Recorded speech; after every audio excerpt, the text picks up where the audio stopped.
What happens when a spell moves in multiple directions? In several runic inscriptions, words are written so that they read the same in both directions, both forward and backward. To a medieval reader, that symmetry may have been functional.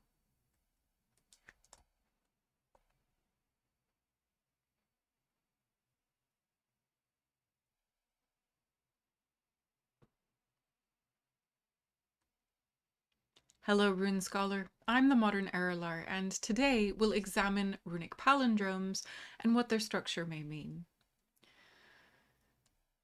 The SATOR Square provides a useful starting point because it shows symmetry used deliberately and systematically. The SATOR Square, first attested at Pompeii in its reverse Rotos version, is a 5x5 sequence that reads identically across and down in both directions. By the 9th century, it appears in Northern Europe, including in at least 8 runic inscriptions. Sometimes it does appear in the square format. Here, a SATOR square was added to the bottom of a gilded silver cup from Dune on Gotland. You will notice that this version is not exactly a palindrome because the middle tenet line ends with a tors rune in the final position. This particular spelling was probably intentional, as it does reflect contemporary Nordic pronunciation of Latin known from other inscriptions. When written in runes, the words of the SATOR square appear more frequently as a single written line of runes. In this runestick from Bergen, we see the text written out as a single line, and the spelling matches that of the Dune chalice. The spelling does disrupt the palindrome, but MacLeod and Mays concluded that this indicates that the words had taken on a magical meaning independent of the quadrilateral principle that originally informed the sequence. So at this state, something important has shifted. The sequence of the words is preserved, but the symmetry and the structure is not. So the words persist even if the structure has broken down. And other variants reinforce this particular pattern. A Trondheim runestick drops the vowels in the word tenet, while a Dune brooch does preserve this word but disrupts the sequence differently with auret po instead of a repo, and it compresses the layout into 3 lines. In both of these cases, fidelity to the original structure is secondary to the appearance of the words within the inscription. The SATOR formula remained popular through and after the medieval period, whether it was written in runes or in Latin characters.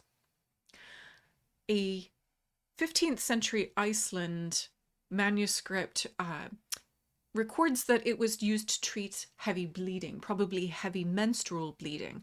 And this example shown here comes from Bergtorvsvötn, Iceland, and it's tentatively dated to the 17th or 18th centuries.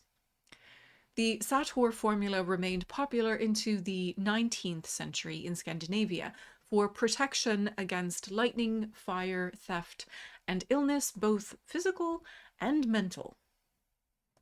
This wasn't the only ancient Mediterranean palindrome known in Scandinavia. This crystal sphere on display at the Danish National Museum in Copenhagen is inscribed in Greek letters with a variant of the palindrome Oblanathanalba.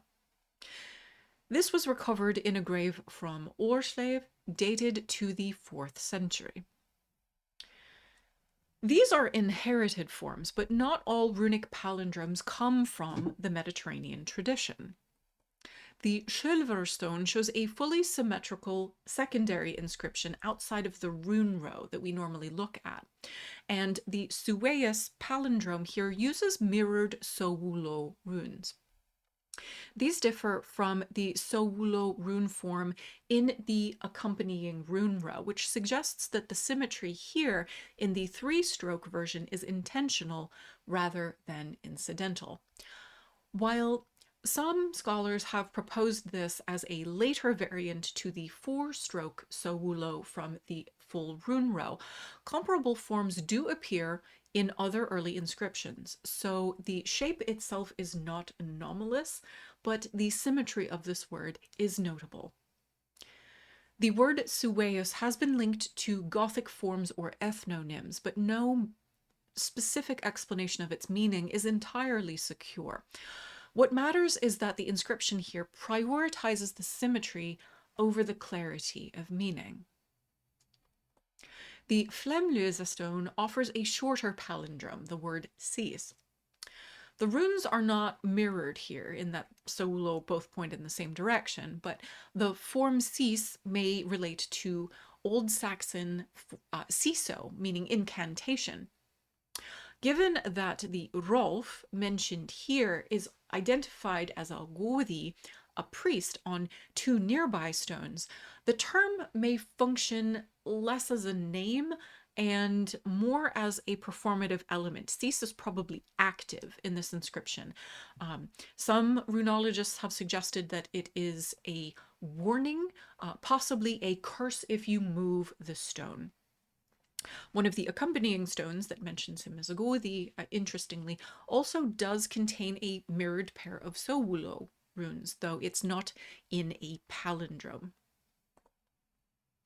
We do have a couple counterexamples, though. In the Ptolemache Erosius, the runic sequence in the center here has been read as the palindrome os ing tir ing os. Although it's linguistically implausible, by which I mean it probably doesn't make a word, this particular palindrome may have been constructed to evoke a pre-Christian past by referring to Nordic deities through the names of the runes that appear. In a Christian manuscript context, this looks less like invocation of deity and more like imitation, an abstract attempt to reproduce what a heathen inscription was thought to look like by scholars of the time. The Malt stone appears to contain 2 palindromes, utu and tuut, around a division mark in this particular manuscript, or runestone. The reading is debatable, but the interpretation by Karen Thøgersen reads the sequence as a command, out, out, out, directed at a dwarf named earlier in the inscription. So this would mean that the symmetry here is accidental, not intentional, because this interprets the division mark here either as a long vowel or possibly it's just misplaced. There are several other errors in this particular stone inscription. So this and the Ptolemache Erosius sequence are useful boundary cases. Not every apparent palindrome seems to have been meant as one. Runic palindromes appear across amulets, runesticks, manuscripts, and these stone monuments. Some derive from Mediterranean models, and others emerge independently, often in forms that resist straightforward linguistic interpretation.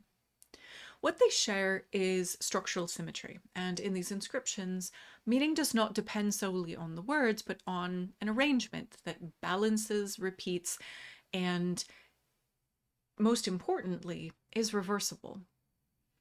These features may have been understood as functional, creating protection, containment, or a controlled action like a warning or a curse. And where the language is unclear, the structure is not. So here we've seen runes that create patterns, sequences, and symmetry. On the Malt stone, runes are also described in a different way entirely, as joyful. Let's discuss what that may mean and which of the Nordic gods may be involved in our next episode. Thank you for reading the runes with me, the Modern Erilar.